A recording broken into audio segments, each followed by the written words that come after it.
I'd packed up my property, put everything away, and traveled to my brother Matt's house to help him with apple pressing before traveling back to Florida.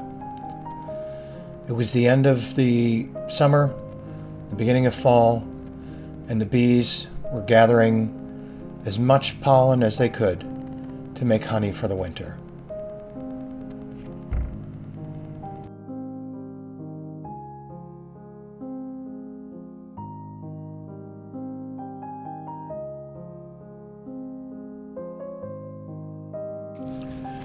All around me, New York fall had begun in earnest. Leaves were on the forest floor, making a crunching sound beneath your feet as you walked along. The trees had started to fully change, from green to yellow to oranges and reds. And everywhere, there was a Christmas in the air that you can only get from a fall day in New England.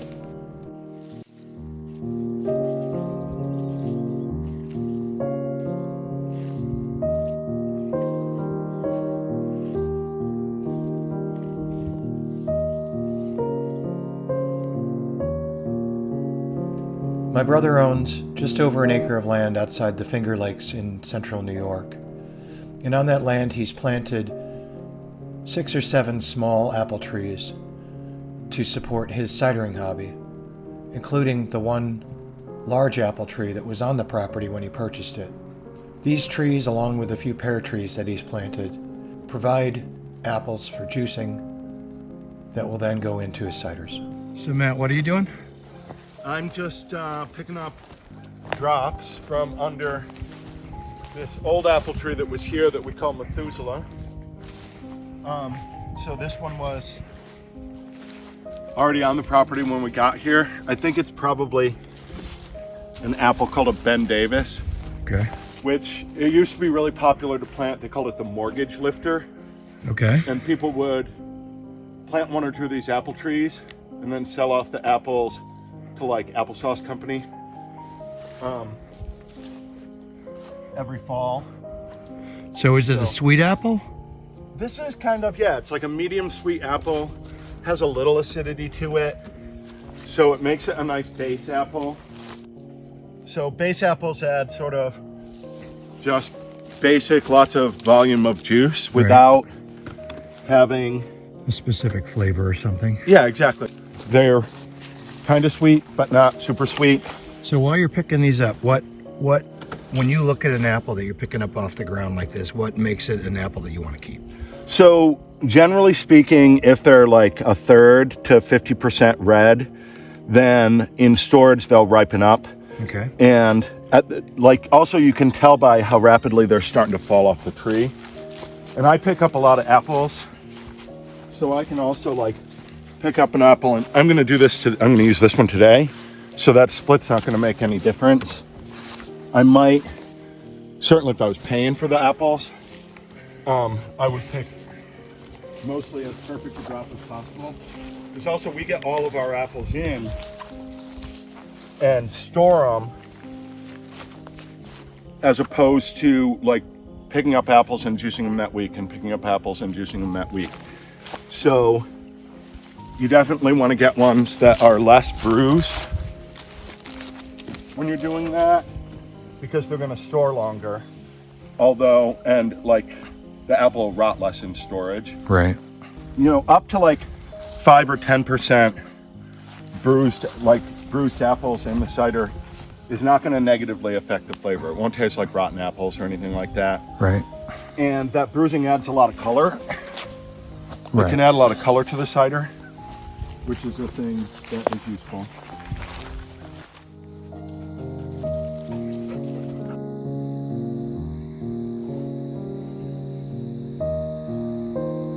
Each of these apple varieties will provide their own unique flavor to each brew. Sweetness or sour, dryness or mouthfeel, making each batch of his cider unique to his farm and that season. The summer of 2024 was excessively wet, which was great for the fruit, including some pear trees that my brother raised that were so overladen with fruit that it was dropping the limbs to the ground. All right, so you got your main base apples. What's the next step? So our base is part Methuselah, and I'm going to use probably 3/4 of a bushel. So this half bushel, like kind of even half bushel, and then a peck, which is a 1/4 of a bushel. Okay. And that's a peck basket. So 3/4 of a bushel of Methuselah. And this is a wash station? Yeah. And we'll just rinse them off. I'm going to use a half a bushel of Northern Spies. So this is a really famous North American pie apple that is pretty nice in cider. See, that one's not even really that far gone. Let's compare the different kind of apples. Yeah, so this is a Northern Spy. You got to know what you're looking at because it's hard to tell one apple from another, it looks like. Right, it can be. Like a lot of, I mean, they're all a mixture of red and green, or, so they talk about the background color of the apple. So this is a greenish background color on the Northern Spy. But they also, as they ripen, a lot of them will have a creamy background, like a cream colored background. And then they talk about, certain apples are streaked, like the color comes in streaks. And some, it comes in blushes. Okay. Right? So those are generally kind of general apple descriptors. And as I am sort of sorting out this batch that's going into the wash station, we're going to do 2 batches today. So I'm just going to be measuring out apples into like apple crates for the second batch. Okay. So this is like an example of looked like a great apple when I picked it up, right? Must have had a bruise in it. And that's pretty significant, like more than 2/3 of the apple is bruised. So we're just gonna not use that. Feed that to the deer. Right, exactly. Directly to the deer. All the rest of it will go into deer after I squeeze the lifeblood out of them. Well, all but the stuff you save for apple butter, right? Yeah, some of it I save for apple butter, but that's like 1/5 of like one batch. Right. We'll end up making like 20 jars of apple butter. That one. See, this is a bigger apple. So a couple of things. One, in the wash station, a lot of this will, like sometimes they break and a lot of it just comes off. Right. So some of that bruised comes back off of the apple. So it doesn't end up in the cider anyway. And even if it does end up in the cider, like most cidering books will tell you, you don't want to make a batch out of 100% bruised and rotten apples. Right. But some rotten apples they're not gonna really negatively affect the cider. One bad apple won't spoil the whole bunch. Right, exactly. So next I'm gonna put in, These are the russets.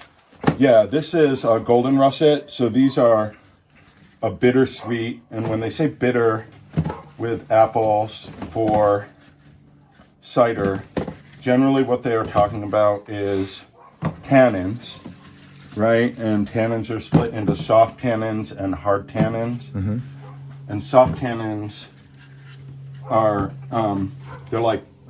they add astringency, which positively affects the mouthfeel in the cider. Okay. So it makes it thicker in your mouth.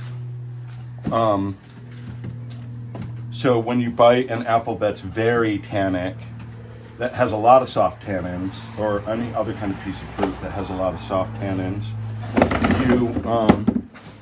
got a jumper. Got a runner. That's that feeling of like having the moisture sucked out of your mouth, right? But once it gets mixed with all of the other flavors and it ages in, it just adds that thickness that makes like wine and cider feel different in your mouth than water. Like a red wine where it's got that astringency. Yeah, that has a lot of astringency. Yeah. Right. And then hard tannins are like, they have even more of that conceptualization, and sometimes they actually have a little bit of bitterness to them too. And I don't use a lot of hard tannic apples. Those are really common in British ciders and French ciders. And one, until I got some growing up on the property, they're not as available. Right. And it's just another, like, it's flavor that I haven't really experimented with. So next, we're gonna do this other russeted apple. So this is a Roxbury russet, and it's more of a bitter sharp, but it's really just kind of what's called a true bitter. It's a balanced apple, so between sweetness and acidity, and also has a lot of tannins in it. And again, because I pick up drops, we lose about 5% of the apples that we store. And storing the apples for a little while, it does a couple of things. They soften up a little bit. They will, because they're in storage with one another. And that's another reason to try to keep in here some of the apples that are going bad and rotting, is that they give off a gas that helps to ripen the other apples. Right. And they develop different flavor characteristics and profiles. So that's a pack of Roxbury russets. And in our ciders, I'm adding up to like 2 3/4 bushels, right? Which is 11 packs. Okay. Right.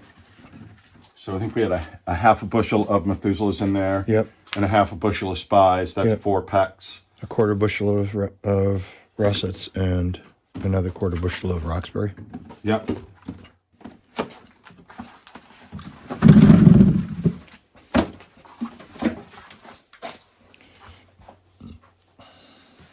I'm just gonna say. So this is an apple. We refer to it as a mixed cider apple because it's in the mixed cider apple area of the orchard where we go to pick up drops.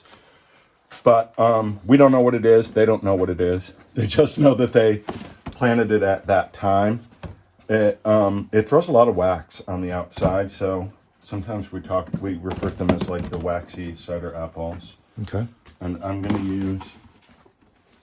I got a lot of these this year, so I think I'm gonna use a half a bushel, or at least in some of these early batches, I'm gonna use a half a bushel. So do you make all the same mix every year, or do you try and do some different mixes for in a season? I mostly have been, over the years, trying to develop kind of a signature cider for us that we also really like. Right. And then there are some slight variations as we run out of this apple or that apple. It's a funny, like, making cider is a funny hobby because you only get to practice it once a year. Right.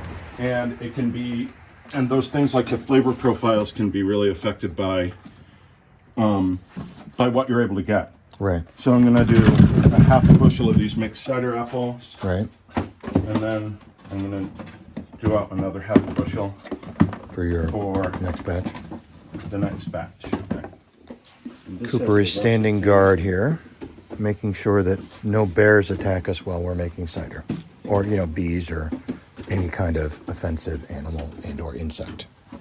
I do try to use these ones up a little bit more in the beginning because they don't store as well as some of the other apples. Right. So how long of a process is this? You work it on the weekends, and how many weekends are you talking about? It depends on how many apples I get. Right. Because, as I was saying, yeah, that's right. It's a hobby that you only get to practice once a year.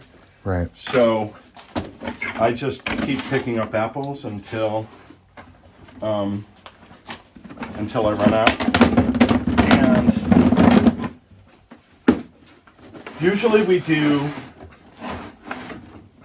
6 weeks, and we do 2 batches each weekend, and each of those batches will get you, we've been getting like 6.5 to 7 gallons of cider in each batch for primary fermentation. Right. And then it goes into a 5.25 or about 5.25 gallon glass container called a carboy for secondary fermentation.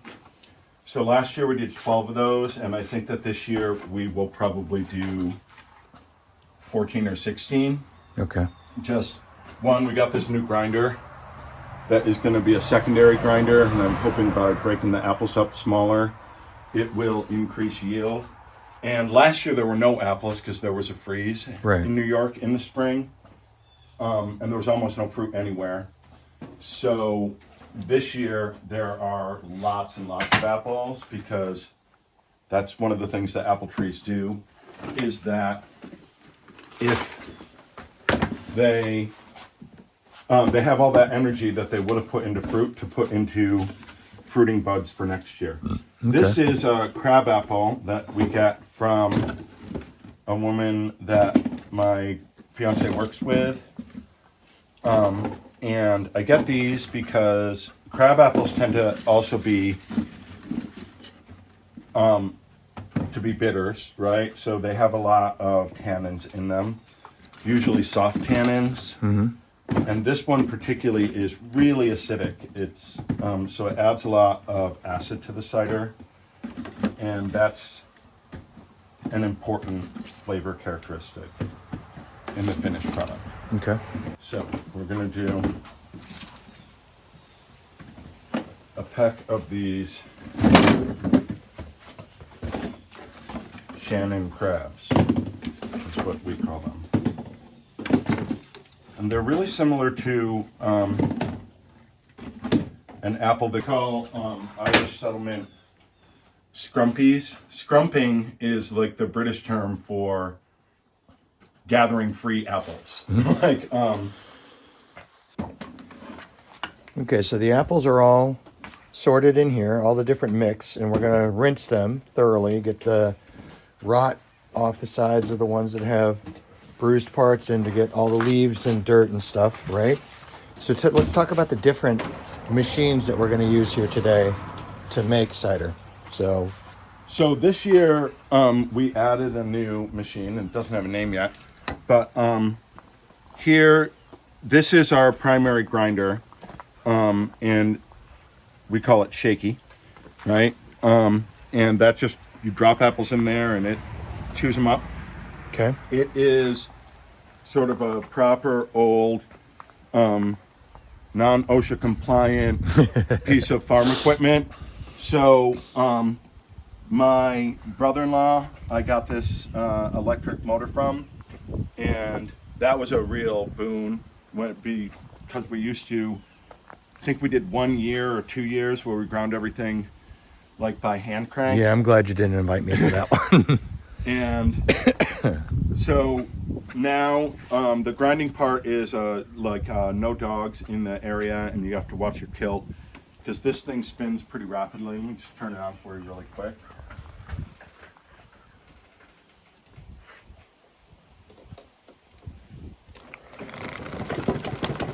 So there's a dog in here, so I only wanted to do that for a second. And then we'll show you closer when we start pitching apples into it. So that's the primary grinder, and we'll grind it into buckets. We put a little pectinase on it, which breaks down the pectin, increases juice yield, and it makes the cider clearer later. This year, we got this secondary grinder. We're going to use it as a secondary grinder, and we're going to take the apple pomace that comes out of shaky, and we're going to put it into this secondary grinder. Hopefully it'll break it down more, and we'll get a higher amount of yield. So generally this 2.5 or 3, 2 3/4 bushels of apples will, which is about 140 pounds of apples, we will get 7 gallons. So what 7 times 8 is about 60 pounds of juice. Right. Right. And we're going to see what this does. 60 gallons? Gallons of juice. No, we get 7 gallons of juice at about 8 pounds per gallon. Right. So 140, like 140 pounds of apples or so is yielding us about 56 or 57 pounds of juice. Okay. So that's like a 47% yield. And I'm hoping to get it up a little bit higher with the new grinder. Okay. So, and then later we'll show you, when we get it out, we'll show you a little closer our rack and frame cider press, who we call Mona. Okay.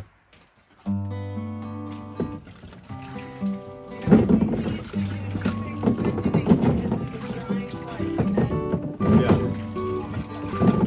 No, we'll do it after while we're washing the second one. 6, yeah.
Watch your tilt. So what was that liquid you just added? That was the pectinase solution. So, like I said, it keeps pectin from forming, from solidifying, so you get better juice yield.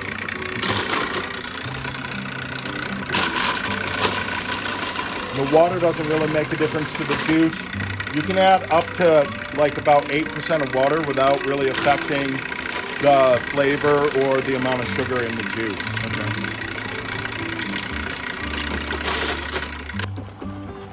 Okay, so this is the first full, really 7-gallon? Yeah. 7-gallon container of apple crushings. And again, these are going to go through another grinder to grind it finer, which hopefully will increase the yield. At least that's the theory. So we've got the primary mash, which is this. That's using that rough grinder, shaky. So this is the thing, is that it leaves some pieces that are relatively large like this. Right. It'd be better if it were all kind of like pea size or smaller. Okay. And that's why I'm hoping that this secondary grinder, which is also, like, this is an antique, probably from the 40s or even earlier, fruit grinder that I bought, used at an antique place. So I'm just going to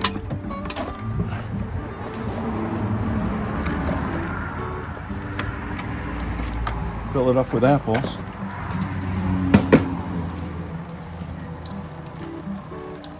And hope it doesn't spray out the top.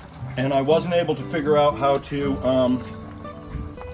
attach my power motor to it, but I do have one of these kind of fits anything sockets, and it fits over this in it. Let me step back so when the volcano of applesauce comes spraying out the top.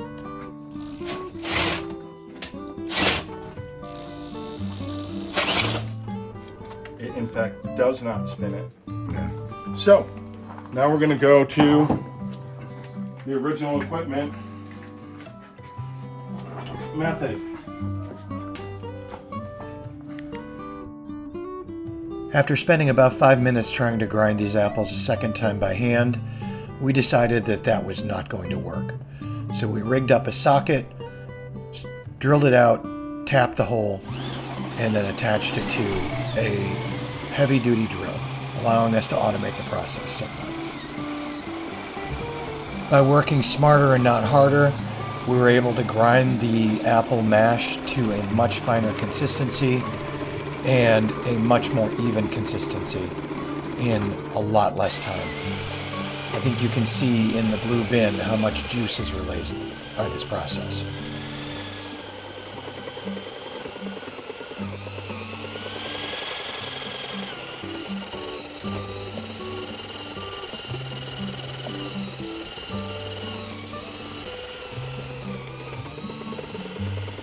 With the apples all finely ground, it was time to move on to the next step in the process, which was using Mona to press the apples into cider, or more appropriately, juice. Because apple juice really only becomes cider once it is either spiced or fermented to make it alcoholic. And what's the name of this cider press?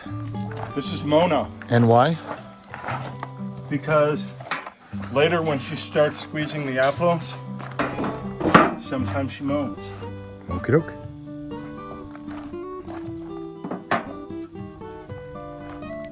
It's relatively, the tray is relatively centered.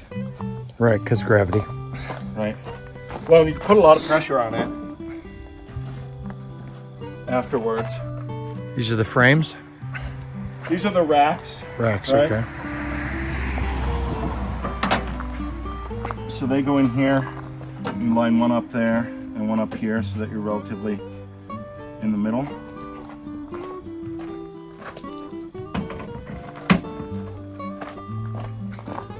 Or that, yeah, those are the racks. This is the frame, right? And then Your own personal cheeses. yeah, All right, so what is this? It looks this like is a the napkin. cheese cloth, like the cheese cloth, right? So when you rack up the apples, they call them cheeses because you use the same process with cheese. Okay. And then the apples will go in there and we'll fold it up. You'll see that in a minute. And there's 5 of these. There's 5 frames. So it's a little less than a bucket. I'm gonna make sure you get it into the corners. Okay. And mount it up in the center. I don't think that we're really gonna have to. Like this new grind is making it so that It's really more uniform. apple is fitting into the same amount of volume. Right. So I don't even think we're gonna need that thing. Squish, squish, Doesn't squish. hurt. And then that goes up. All right, and then this one, Matt, wait. tuck the corners. Right. And then That's the first frame. you lift this frame out, grab another rack. I like to reverse the orientation. You want to make sure that you get them pretty Yeah. square.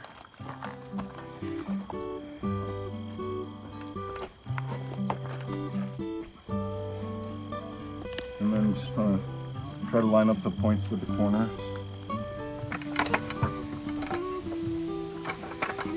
Get the wasps and bees out of the way.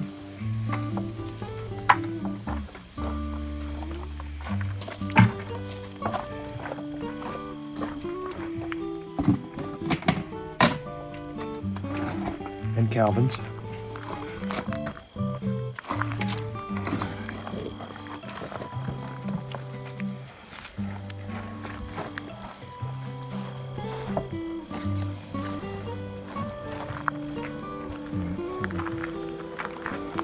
It's already starting to run down into the bucket.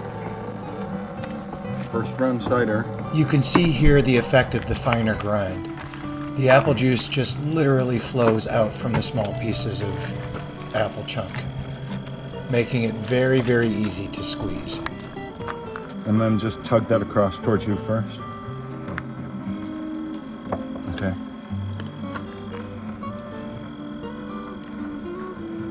Let's do the same.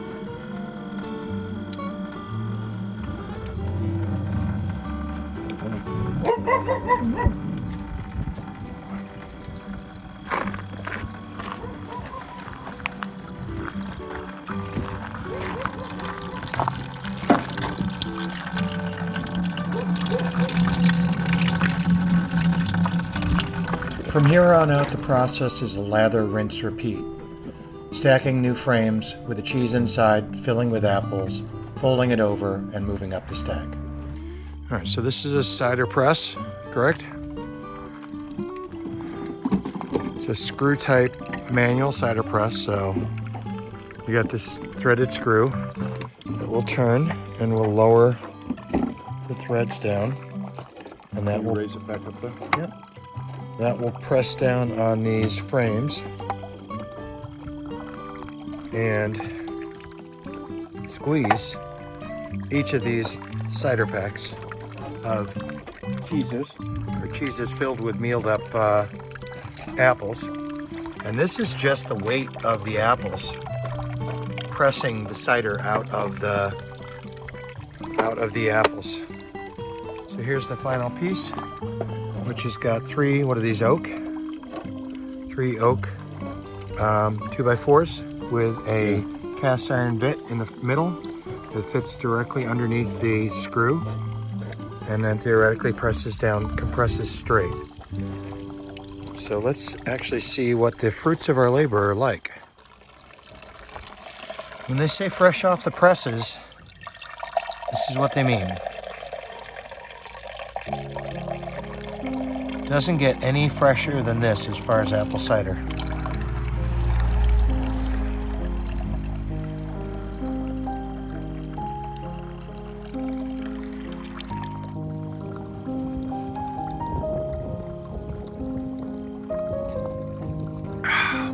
That's delicious. This is the process. Look at it now.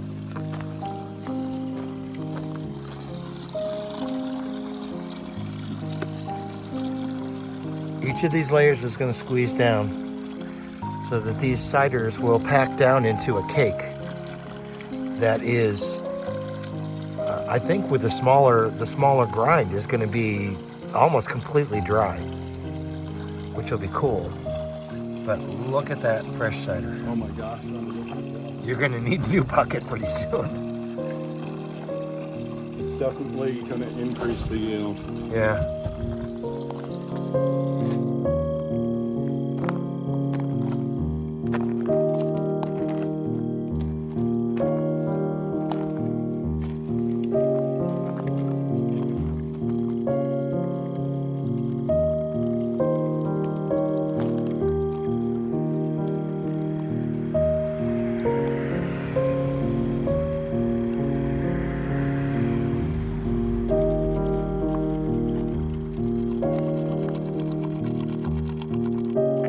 What are you doing now?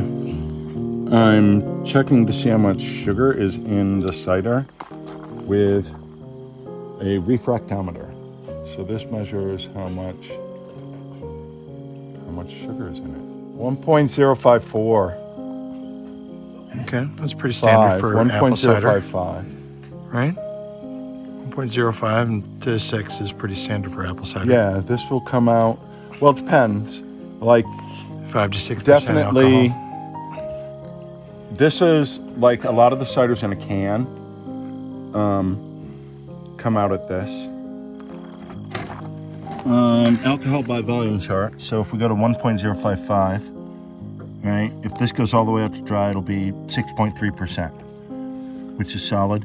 We usually try to catch it at 1.006, which is actually the top one. So yeah, this'll at 1.006, it'll be 6.3% alcohol. Nice. And 1.006 is like, that's what they refer to as off dry. It's not bone dry, but it's not sweet, medium sweet yet. Right. Right. So it's on the drier side. All right. So you need to wait a while to pitch the yeast on the cider, but then once you do that, what happens then? Then it goes into primary fermentation, and that's usually about a week or two, depending on what the ambient temperature in the house is. And it eats up about half of the sugar. And then you rack it off into these carboys. So racking it off, you're going to pull it out of the plastic barrels, and you're going to leave some of the yeast cake behind. When you do that, really. all of the yeast cake behind except for whatever's left in suspension. Right, yeah. And last year, like all previous years, I did that upstairs and then carried these down. And then this year we redid our basement, and what I'm going to do is siphon it from upstairs, and the hose will just come through these and like straight down, and I won't have to carry. There's a series of rings here. And then like the hose will just come right down into a carboy right here, and I'll siphon it off into the carboys without having to. I'm going to let gravity do all of the work instead of carrying them down the stairs. Right. And how much do these hold each? They're 5-gallon carboys, but what you want to do is get them up into the neck because it reduces the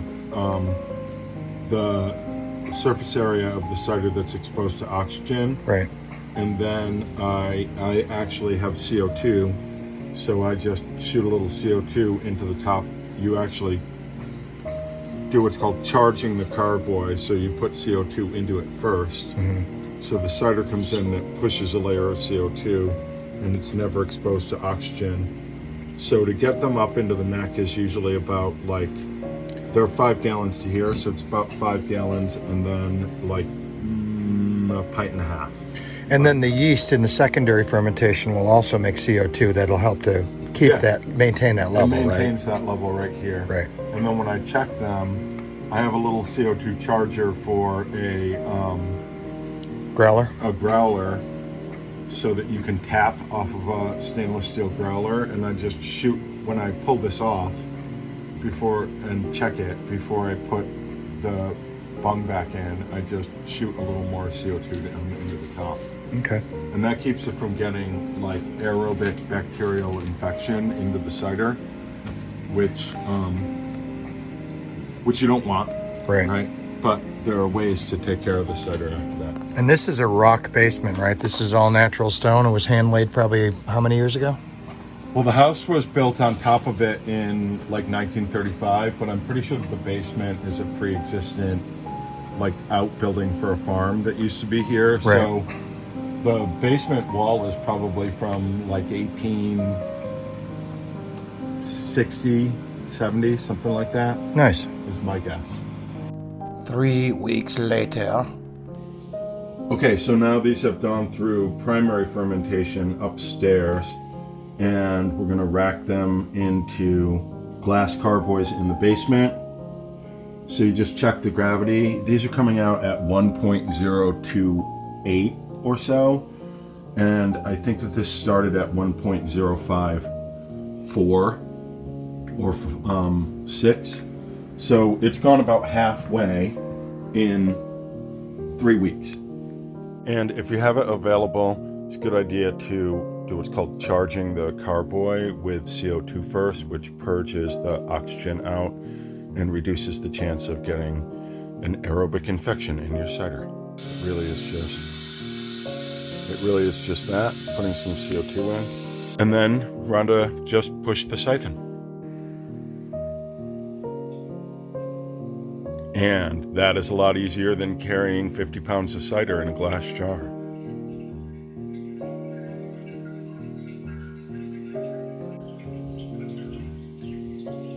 So this is the second batch of cider that we pressed the weekend that Tony was here. That is siphoning down from upstairs and into the basement, into the carboys. And this is where it'll go through its second fermentation, and when the basement gets cold in the wintertime, this basement gets down to like 40 degrees or so, sometimes a little bit cooler, and that will slow down the fermentation and allow it to develop elegant flavors.